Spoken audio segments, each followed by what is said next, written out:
Welcome back to the show, everybody. Yeah. And today we're starting our new series of videos. We're hopping in our time machine and we're traveling back to 2016, yes. Years before coronavirus, so it's always a good idea. And if we're going to talk about 5 years ago in film, we got to talk about the Best Picture winner first, I think, which is La La Land, right? Well, let's check and see. We'll check to make It's got to be La La Land. It's going to be La La Land. I remember that year I voted for La La Land. White people talking about jazz. It's got to be La La Land. Yeah, of course. Yeah. Oh. What? Moonlight. Moonlight has won Best Picture. Come on down, guys. We're sorry we wasted half the time talking about La La Land. Well, we'll talk about La La Land anyway.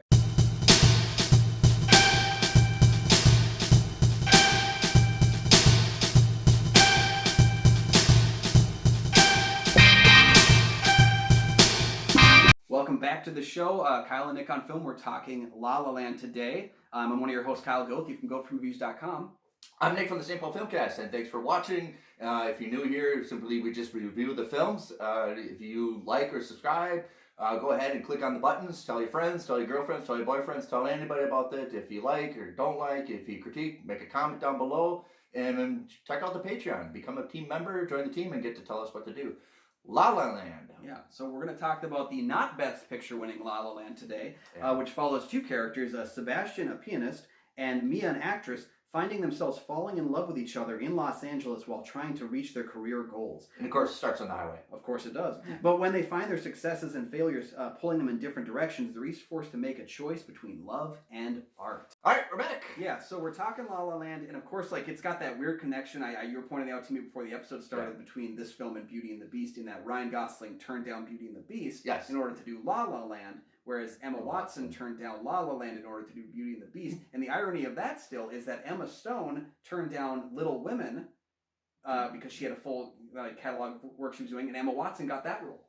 There you go. So it continues to be a hopping and a skipping between Emma's and Ryan's and Beauties and Beasts. More proof that this movie, La La Land, is more about Hollywood than underneath the surface, rather than what the story's about. Oh, exactly, yeah.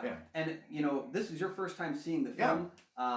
Yes. Where do you sit with musicals on the whole before even entering the film? Musicals, actually, I'm a closet musical fan. Okay. I do. This is why I do like the movie. I don't really overly love the movie. I do like the movie because I know what's going. It's an homage to the MGM musicals. It starts with CinemaScope. It starts with CinemaScopes, right? Yeah, and the whole blending in the whimsicals, and I don't really. The highway scene kind of subtracts it because we're getting a little bit more to the reality. But you have to start a LA's love story on the highway, right? Yeah, but I think it's funny that a lot of people look at it as how the film is a love letter to old cinema and LA, and I really think it is to old cinema, but I think it's also, this is Chazelle said it himself, he wanted to do a musical that was realistic, which is a tough thing to do because when you're not doing the music, you have to have a realistic story. It's kind of like The Dark Knight doing superhero movies realistically.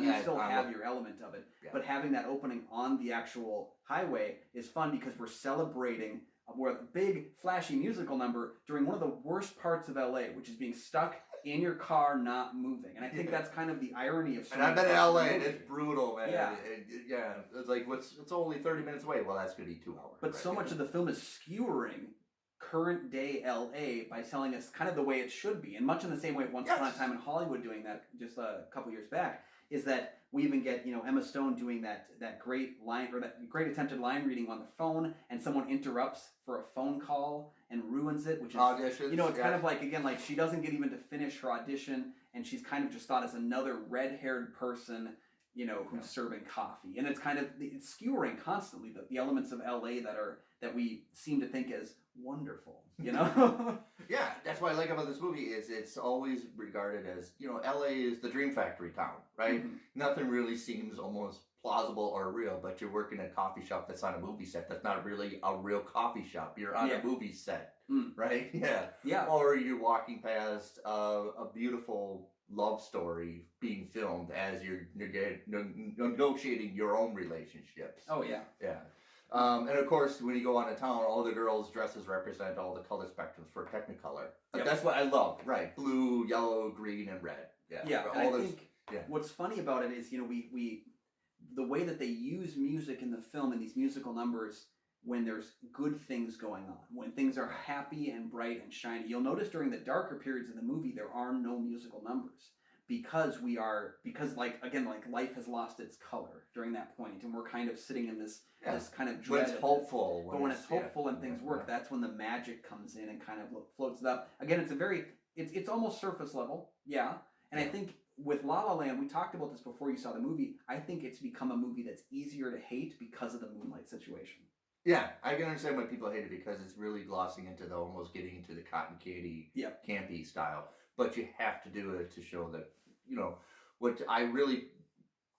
kind of is like almost step back because here, all we're doing was serious tones here all of a sudden. I wasn't really expecting that. And there's a lot of, we're going to go serious, but we're going to go uplifting. And I almost want to keep with the uplifting almost. But but eventually you get sucked into reality, which is the trappings of LA, right? Yeah. Well, let's compare it a bit to Once Upon a Time in Hollywood again. That's a film that shows us a fairy tale version of Hollywood. It shows us the way Hollywood used to be and the way Hollywood we still a nostalgia for Hollywood that never was, right? Yeah, and kind of the end of Hollywood, or in terms of Tarantino, that ending never happened. We get with this film is one where it's kind of reminding us like that this isn't the Hollywood of old anymore. This isn't a place where a musical can even be made that's original anymore. The fact that this movie was even allowed to happen was kind of a shock because nobody wanted original musicals. Nobody wants to do musicals anymore. And especially not jazz musicals. The Hollywood Reporter did a skewering of jazz musicals before this film came out, before it was even announced, where they said this is a dead genre. No one wants to see a jazz musical. Well, here we go. One that got 14 Oscar nominations. I do like it because when you incorporate dance, you have to really enhance, you got to subtract dialogue. Dancing is going to take away what people usually use dialogue for. And here the dance is accentuating the relationship between Mia and Sebastian. That they actually go together a little bit, but they're going to keep a little bit of a distance. They're not going to get really close. And I like the relationship push and pull that we get in that they don't have a meet cute the first 3 times they actually meet. Are really awkward things. There's the on the highway with the finger flip, and then there's when she discovers his music and she thinks it's lovely and beautiful, and he's like so focused on his passion and his jazz and what makes him that he literally knocks into her on the way out as if she never existed. And it's that push and pull of do we love our passion and our art, or do we love the people that we're with? And the film seems to give us the notion that we have to choose. Yeah. But I think upon multiple viewings, I've come to the realization that we don't have to choose. You can make it work. It's just the choices that we make to not want to make it work. Right, that famous dinner scene that they have, and they're negotiating their relationships, where they could have just simply resolved it, try to work out, but they really are stubborn.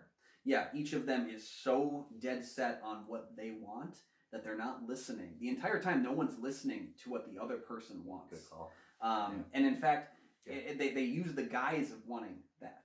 She tells him, like, I want you to do the music you want to do. I don't want you to settle because you're popular. And he's like, but this is what I want. I want to be this person that you want me to be. But she's literally saying she doesn't want him to be that. Yeah, and there's that it's a heart-wrenching scene because we all know that. If you're an artist, you know that scene. Yeah.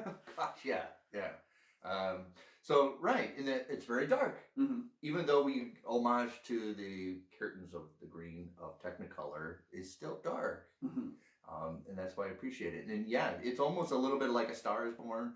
One person rises, the other person goes down. One person... But it happens multiple times, too. Yeah, where each one of them ends up moving forward, and then the other one moves back. And it's they can't find this happy medium. And I think what's great about that is Chazelle is using... Again, a realistic story and a painful story, but he's using it under the guise of all these musicals he's come to love. There's so much Jacques Demy reference, like the umbrellas of Cherbourg, the color choices, the palette there. Even on the poster, there's a poster that's a blue pastel over the white frame, and that's literally something taken right out of a Demy film. The Young Girls of Rochefort, which he used a lot of elements from. There's even, like, during that last dream sequence, we get the boy with the red balloon. There's a boy with a red balloon. Like, it's kind of like he's using all those beautiful things that he's taken from him in kind of a way that Tarantino does, where he's borrowing a lot of elements and he's making something new out of them. Especially in musicals. Of course, when you talk about LA and musicals, you're in sites and allocations, you're going to do the Griffin Conservatory. Of course you're going to do it. We've talked about the Griffin Conservatory and Rocketeer, right? Yeah. But here it's a very famous landmark, and of course you're going to have to use it. And if you didn't know, there's one street that goes down. It navigates, and of course there's some like a scene of a house party. But the entire street is the Griffin Drive up there. Yep. And I think even made a park bench. This movie made a park bench for the movie, specifically for this movie, and they installed the lamppost. So when I went to see it, there was no part of that, but now it's still there, I think. And fun fact, the observatory also is in Grand Theft Auto 5. You can drive to it in the hills. Is it really? It's not the exact one, but it's very much that exact one. But again, that's that skewering of LA in that they go to see a movie, and then that movie just happens to have this Rebel of the Cause, like the most famous one. The most famous viewing of the observatory that you can possibly get, and then the film destroys, and they're like, we have to go. Well, we gotta go. We gotta go to there. Yeah. And I think that's kind of funny how it does skewer those elements. When you first watch it, you think it's celebrating that, and then you start to realize that it's not. It's kind of it's the fakeness of it all is really what's on display there. And of course, if you know about when you make a movie, if you're on one location, you're going to do all the scenes there. So they had to do all the scenes at there. Probably the parking lot scene, the house party scene, and it's all sliced into one day of shooting. Yep. Yeah. Which, I mean, again, like since it's a popular destination, and again, the skewering of it where they're lampooning the fact that they just get in and no one's there, and it's like... Nobody's there. Nobody's there, of course. The only reason you can get nobody there is you put the gate, right? Because there's one street to go there. You just lock the gate. Right? And that's the bits and pieces of it where it gives you a dreamlike quality, but also lets you know that this is not how it goes. There's that give and take a lot. And let's talk a little bit about Gosling and Stone, because they kind of they ended up in this movie by turning down or accepting other movies. And what's funny is this is actually their third collaboration. They, of course, were together in Crazy Stupid Love and Gangster Squad. And then this would be their third film that they actually have together. And it's almost like, I'd read that Chazelle was happy to have both of them together in this film because they felt like a Hollywood couple then. Because, in classic times, in the 40s and 50s, we would have these two people that would consistently appear in films together. And they became this thing where it's almost like today how we have Pam and Jim from The Office, where it's like, we know that they're not married in real life, but we just want to believe that they are. Just want to believe the dream. Yeah, and so that's kind of what's nice is we get two people again, and that also sets us up with expectations of how we think they're going to go. Yeah, so it's like we said, it's borrowing a lot from the dreams and set in stone into realities. And then of course you get John Legend in here to kind of accentuate the emphasis of music involved with this movie. Yeah. I don't know, did Ryan actually do the actual piano? So Ryan learned how to play piano to do the film. He didn't know it to the extent that he would need to for the film, but he practiced and practiced and practiced. And they said for most sequences in the film, they didn't have to use a hand double or CGI to actually do it because he had gotten that good. Okay. It was just a question of it's a little obvious when they do a hand model. Yeah, it's a little obvious. And I'm really proud of the fact that again, that's one of those things where it's that makes me nervous. As a non-actor, it's all the things you got to learn to do just to act like you do them. Oh man, that stresses me out.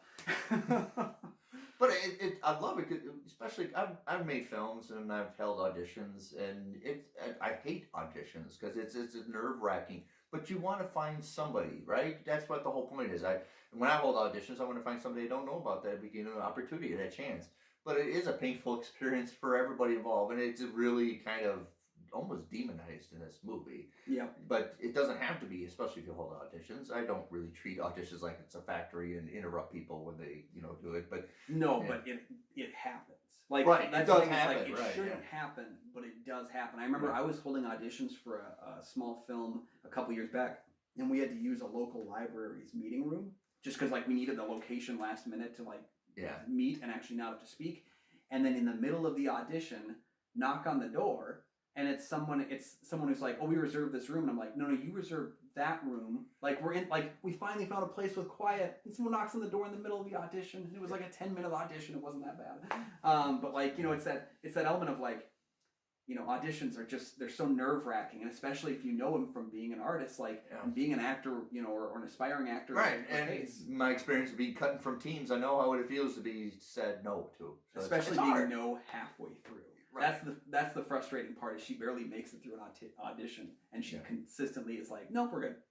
I hate that. Oh, so frustrating. But again, that's the skewering of LA, and that we only once in the film get an audition that seems to go perfectly, and it's because Mia has come through all of these other moments in her life, and because she had someone in her corner pushing her to chase her dream at the expense of the relationship. Also, to pepper in this movie, we have J.K. Simmons. J.K. Simmons in a lovely little cameo, I guess. Yes. Just wanted them to throw a symbol at somebody. I know. Now at any point you want to do the commercial ad in front of him. He's not afraid. Still not afraid to do commercials, even though he won an award. But right, this is the second couple. I think because Damon did Whiplash, and J.K. Simmons won his Academy Award for being in that movie. Mm-hmm. So this is the second time being together. Yeah, I'm trying to remember actually if Simmons shows up in First Man at all. I don't think so, but part of me wants him to have shown up in First Man. But yeah, like he gets like a little hint in there, and I think it's funny because again we bring our expectations from Whiplash to this film. I think even if you didn't know that Chazelle directed both, you see him in a musical setting, and you kind of get the sense that we're not gonna like him. We kind of don't, even though he's doing the right thing. Yeah, he's doing his job. Yeah, I think that was part of casting him in that cameo, though, is that you don't want to like that Simmons is mad at Gosling because you want Gosling to be successful. Right, that's right. You have to be forced to not like the guy that's doing the right thing. That's why the scene works well because the environment's set up. You have to play these songs. We decorated this place for it. You have to do it, even though you hate doing it. It's part of your job. You want to starve or do this, right? Yeah. Or you just want to walk out and ignore Emma. Yeah. But that's kind of an element too that is a very small part of the film that is so meaningful to me because as a writer and as a person who creates. We've all had to do jobs or use our talents in ways that we don't really want to in order to just get the time. Like I carry on a whole lot of odd jobs in order to make ends meet, in order to pursue my craft. And so like we all kind of get that, even though like, I mean, I think Gosling has hit a point where his character Sebastian is like just done with it. He's just done with it. Like, and he's she gets that because he's point been robbed, Yeah, she gets her at her your scene of that too. Yeah. This movie also warns you when you're at a party and somebody says as a writer, be careful. Be very careful. That's why I don't talk about it. I keep it down. Right. I'm just giving it a heads up. If somebody says they're at a party and they're a writer, just okay. Well, I like that. And we're both writers. I like that they skewer that almost to lunacy. With him, like the writer guy talking about how he wants to do a franchise about Berenstain Bears from the point of, or not Berenstain Bears, the Goldilocks and the Three Bears from the point of view of the bears. And okay. And again, we've all met I know I've met somebody because I went to a lot of parties in college, and there was always somebody there who had a really unique take. And the funny thing was, like, it's almost to the point where the people that had the most unique takes made themselves unlikable because they would shoot down everyone else's idea. And so that's why I was surprised that he didn't shoot down anyone's idea in the movie when you're watching this guy, because like that happens to be the case a lot of times. The people who have like these really unique takes that kind of sound goofy are the ones skewering everybody else. Guilty. I've done it. I've been pitching my Blade Runner meets Great Gatsby for years. So at parties, I think it's a good concept. If Gatsby's an android in the world and there's a Blade Runner looking for him. Let's end the episode. I want to go talk to him. Okay. Fair enough. Right. But here, one of the criticisms I have in the movie is I really don't like the title. Okay. I think you have to do something because it sounds so juvenile. It sounds too whimsical, and you're dealing with whimsical, but you're not all the time. Okay. I think that's very just for somebody who's never seen this, and if you look at just at the stills and the cover, you think we're just going to deal with the whimsical all the time. It doesn't. I think But I think the whimsy is like surface level enjoyment, in that you can choose to ignore all the bits and pieces we're talking about today because a lot of it is. I didn't know it was going to be that grounded. I thought we were just going to do MGM whimsy. But that's what I kind of respect about the movie is you can focus on none of that. None of the stuff we've talked about today. You can just watch it as a fun musical, and for the most part, you get exactly that coming out of it. It does hit you a little bit harder at the end than other musicals, and that may be the only part where its title is betrayed by what we're seeing. Yeah. But I would fight that like you need a title that evokes whimsy, because then when you don't get it at certain moments, it hurts more. And I think this is I think that's what they're going for. Yeah. And I remember when this movie ended, I was sitting in the theater and I was like, "There's got to be more, right? Like, please." Yeah. I remember being so excited for the film, and I mean, in fact, it did get 14 Oscar nominations. It won 6. It's one of the rare films where 2 of its songs were nominated, so you know it wasn't going to win every award because it had to lose one to itself. Yes. You're right. The 2 nominations in one category. It's always a win. You get a win run, right? Yeah. So, La La Land is, at its surface, I think it gets unfair hate because it will always be compared to Moonlight. And as a person who, I will say this, I wanted Moonlight to win. It was my favorite movie of the year it came out. But had La La Land won, I would not have been upset about it. I would have been like, okay, it's a very pleasurable movie. And again, going into it that it's Hollywood loves Hollywood. It's got the trappings, right? We call it Oscar bait. The artist won 5 years earlier. It's not surprising that Hollywood loves Hollywood. But at the same time, it's unfair because now people get that inert comparison piece where it's like it will always not be good enough as Moonlight, even though it doesn't need to be. Right, it doesn't need to be the comparison. It's just kind of got the trappings for it. Yeah. And it's unfortunate. And I think getting 14 Oscar nominations, I think also tends to make people go, that's not that good. Like, that's not the point. And it's kind of like, I know some people that have seen Ben-Hur and said, that's not as good as everybody says it is. It's so long and there's all this stuff. And like, that got 13 Oscar nominations. And it's like, that's not the point. 12 awards. Yeah. And I think like one of the only movies that has skirted that was maybe The Lord of the Rings: The Return of the King that got 13 awards. And that no one's skewering that. Nobody's People skewer Titanic. They're like, oh, it's so melodramatic. We're just waiting for the boat to go down. And it's like people it's easier to hate on a movie that got as much love as La La Land. So it was the first time seeing it. I actually really enjoyed it. I was a little bit surprised that it's actually there as a bookend. Mm-hmm. It's actually in alternate endings, and you see an ex-partner, you always think of what the possibilities of what could happen and the alternate avenues, but with the choices that they made, this is where they are. Yep. And I remember liking this movie more than Whiplash when I first saw it. I don't know if it's as strong an outing as Whiplash is upon multiple viewings. I find myself going back to Whiplash more often, but it might just be that it's one of my wife's favorite movies and she's always got it playing. But it's a great ending to it. Yeah, but like Chazelle, I think he's a dynamic filmmaker. I think he has some interesting visions, and I think if we can take one thing away from all his films, it's at some point in his past, jazz hurt him. It hurt him bad. Because he seems to really showcase how jazz can be a painful thing for people. Yeah. And it's good to have a movie where white people explain jazz to the rest of the world, much like in Soul with the director. But what did you think about La La Land? We want you to tell us how we should be feeling about this film, because again, it is a little polarizing in the sense that it is an enjoyable. Ryan does a little mansplaining of jazz in this. And so did you learn anything about jazz? Let us know in the comment section down below. Did you kind of have a preference? Do you think this film should have won Best Picture? Do you think it's Chazelle's best film, or is another film more deserving of that? Let us know in the comments section and I think you're valid if you agree. If you thought it would be Best Picture, there are elements of it that. It's something where you go into it thinking, I do this every year now, I think to myself, if this movie wins, I'm okay. Yeah. I kind of have a list of like the ones that I really loved, and then the ones where it's like, I just don't think it's worthy of Best Picture. There's a few of those always in that, and I think like this is a movie where if it had won, that's more than worth it. Yeah.